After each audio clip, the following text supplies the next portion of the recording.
Bab 3829. Erik Qin tidak akan kalah. Mengapa? Melihat Sierra Qin tiba-tiba menjadi sangat percaya diri, Mita Yan bertanya-tanya apakah dia linglung. Karena Erik Qin, karena dia berada di hutan pagi kabut, dia pasti tahu tentang daftar emas. Apakah dia akan duduk dan melihat kita di peringkat akhir? Sierra Qin menganalisis. Kalau dipikir-pikir, dengan kemampuan Erik Qin mengumpulkan segelnya sendiri, tentu dia tidak perlu merampok orang lain. Kalaupun energi bintang fajar berkurang, dia tidak masalah. Tapi kenapa dia merampok orang lain pasti demi kultivator 3 daratan kita? Saudara Song, tolong jangan keberatan. Jangan khawatir tentang aku. Aku berani bertaruh. Fino Su jelas membuat kami jijik. Aku harus membuat rencananya gagal. Sierra Qin telah menahan diri untuk waktu yang lama, dan sikapnya sangat tegas. Mita Yan dan Caleb Song saling memandang dan berpikir sejenak. Mereka merasa bahwa apa yang dikatakan Sierra Qin juga masuk akal. Jika Erik Qin berada di hutan pagi kabut, dan waktunya bertepatan dengan 3 kultivator daratan, memang mungkin untuk menciptakan keajaiban.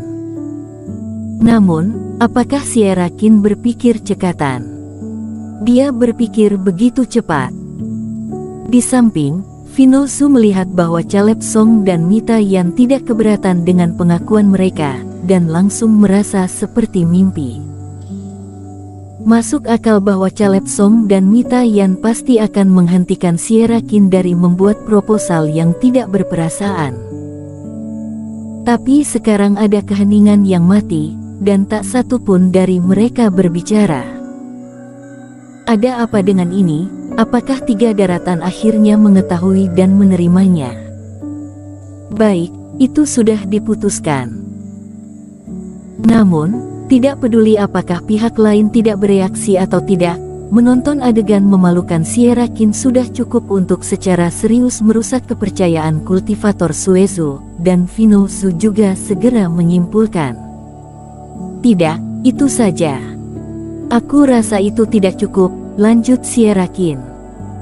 Kalau sidang di hutan pagi kabut selesai, akan ada pencerahan 3 hari.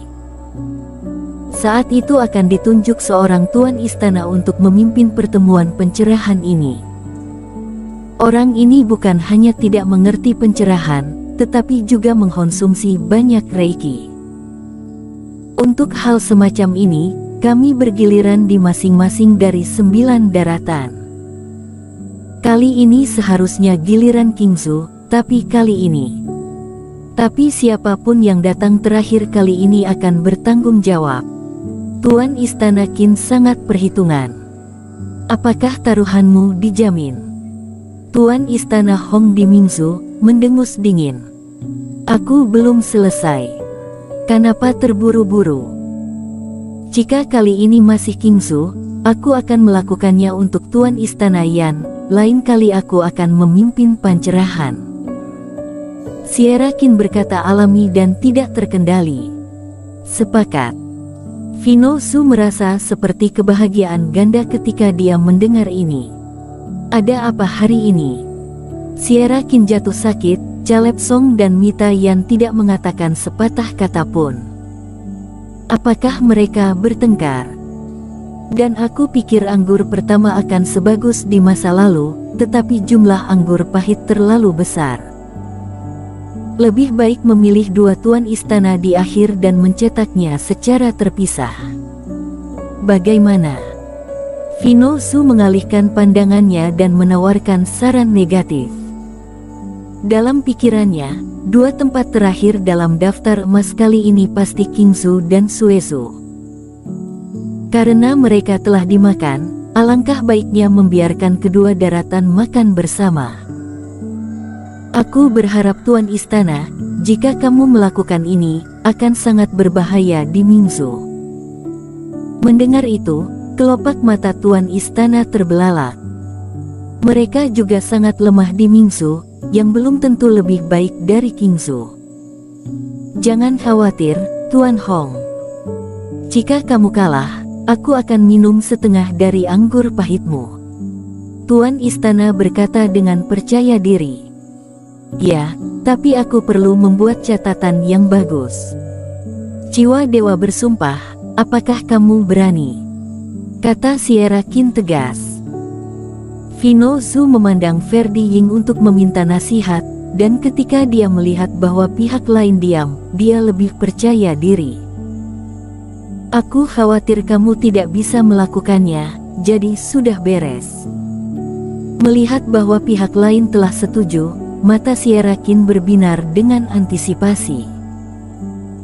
Eric Qin, teman seiman, aku menaruh harapanku padamu, aku juga percaya kamu tidak akan mengecewakan kami. Saat ini, roh binatang sedang dalam tanah berbahaya. Eric Qin telah meletakkan piringan formasi di tengah tanah berbahaya. Saat formasi piringan ini jatuh, mereka membubarkan asap. Bau ini berembus melalui pegunungan dan hutan dengan kabut hijau yang kaya, dan itu terhubung seperti dinding yang tidak terlihat untuk sementara waktu, mengisolasi area penglihatan yang luas.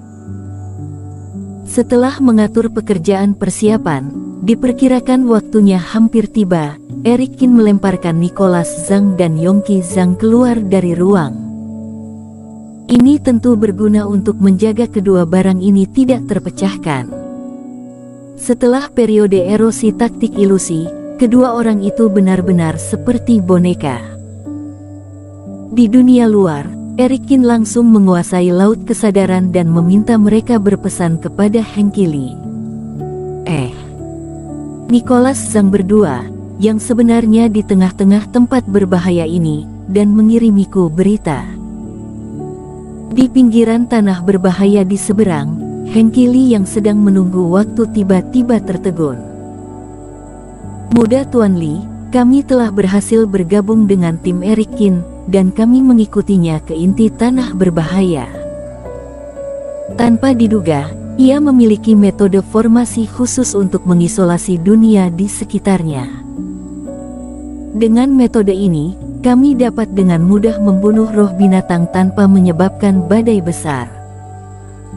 Singkatnya, Eric Qin sedikit menyesuaikan kata-kata yang telah dia bohongi kepada keluarga Zhang dan kemudian berbohong lagi kepada Hengqi Li. Formasi di sini sangat aneh, dan saudara-saudara kita juga diam-diam mengirimkan transmisi suara. Pak Li, kita akan membicarakannya di sini. Setelah itu, Eric Qin membawa mereka kembali. Kemudian, Eric Qin terus menunggu. Perlu beberapa saat agar kabut di piringan formasi benar-benar bersirkulasi dan menutupi situasi di sini. Tidak boleh tidak sabar dalam interval ini. Menghitung waktu, dirinya melihat kabut putih yang menyatu dengan 10 piringan formasi benar-benar menghalangi dua area seperti tirai cahaya. Eric Qin sekali lagi kehilangan Nicholas Zhang. Tuan Muda Li, cepat kemari. Eric Qin telah membunuh roh binatang dan akan membawa kita keluar untuk beristirahat. Dikatakan bahwa kita akan beristirahat. Aku khawatir kita akan kehilangan kesempatan. Kebetulan sekali. Hengqi Li mengerutkan kening saat menerima transmisi suara. Sekarang, hanya ada sekitar 1 dupa yang tersisa bagi mereka untuk pergi dari sini, yang beberapa menit lebih awal dari perkiraan waktu mereka untuk memulai. Tetapi jika kita menunggu sampai waktu yang direncanakan untuk memulai, menurut maksud saudara keluarga Zhang, bukankah semua usaha kita sebelumnya akan sia-sia? Hanya beberapa menit. Selama kecepatan menarik roh binatang sedikit lebih lambat, tidak akan ada bedanya. Hengqi Li masih percaya bahwa orang-orang bersembunyi di sini, dan Eric Qin dan yang lainnya tidak menyadarinya. Dalam hal ini, bahkan jika itu lebih awal, tidak apa-apa. Katakan pada Yundi untuk melakukannya bersama. Memikirkan hal ini, Mata Hengki Lee berkilat dingin dan membuat keputusan. Meskipun dirinya belum pernah melihat Eric Kin, dirinya bertekad untuk membunuhnya, bahkan pelatihan tanpa partai di dekatnya. Apakah memerlukan alasan untuk membunuh musuh kota F? Seseorang yang membuat Tuan Muda Ying tidak bahagia, dan sekelompok kultivator rendahan.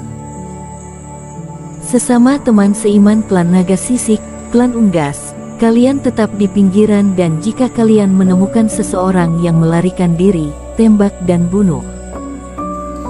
Hengki Lee memberi perintah, dan sebuah perintah turun. Orang-orang yang telah menunggu lama tiba-tiba terbang. Sua-sua. Seperti segerombolan belalang, para kultivator bergegas langsung ke dalam kabut hijau tua. Aum. Sikap yang begitu menonjol dan tidak terselubung secara alami telah membangunkan banyak roh binatang. Bersambung.